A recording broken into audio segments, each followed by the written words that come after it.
Assalamualaikum warahmatullahi wabarakatuh.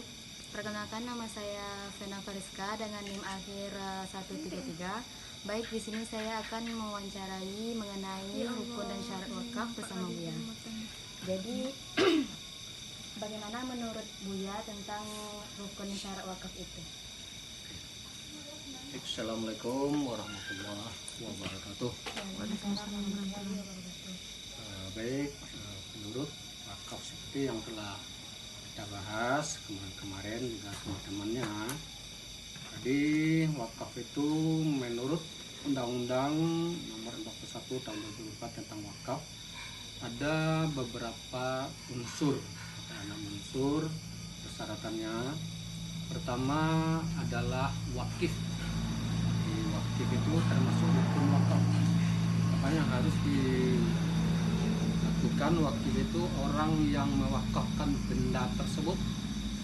Jadi artinya tadi dia punya lahan atau dia punya benda, itu harus ada benda itu yang bermanfaat bagi seseorang dan bagi orang banyak, dan juga manfaatnya itu bisa untuk berkelanjutan, bukan manfaat untuk sebentar.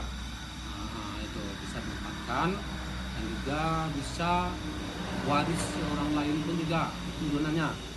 Itulah benda yang diwakifkan atau diwakafkan tadi itu syaratan pertamanya. Jadi wakif namanya orang yang mewakafkan. Jadi benda tadi itu bermanfaat bagi pribadi atau orang lain. Yang kedua, persyaratannya dalam berwakaf itu ada namanya nazir. Nazir itu dalam rukun wakaf itu kedua, nazir itu disebut juga sebagai pihak yang menerima. Jadi nazir itu siapa yang menerima wakaf itu? Kalau di masjid tuh ada pengurus masjid, yang pengurus itu kan ada ketua, sekretaris, bendahara, artinya lebih kurang 4 lah.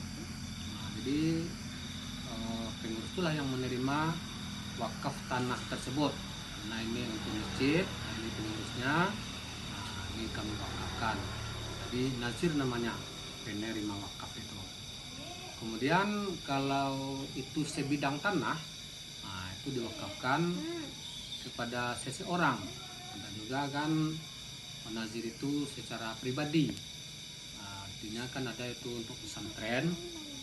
Jadi diwakafkan tanah itu ini untuk Buya katanya kan, seorang karena pusakanya itu luas, jadi supaya dikelola dan bermanfaat, hasilnya juga bisa dapatkan pahala yang berlimpah bagi seseorang yang telah meninggal atau dinik bagi beliau, juga gitu. Jadi diwakafkan kepada seseorang.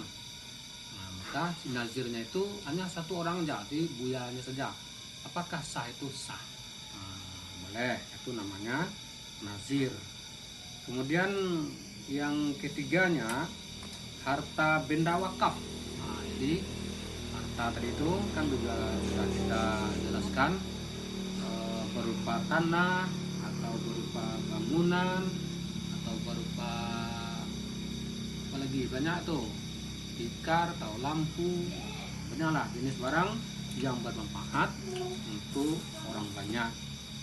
Kemudian yang keempatnya itu namanya ikrar wakaf.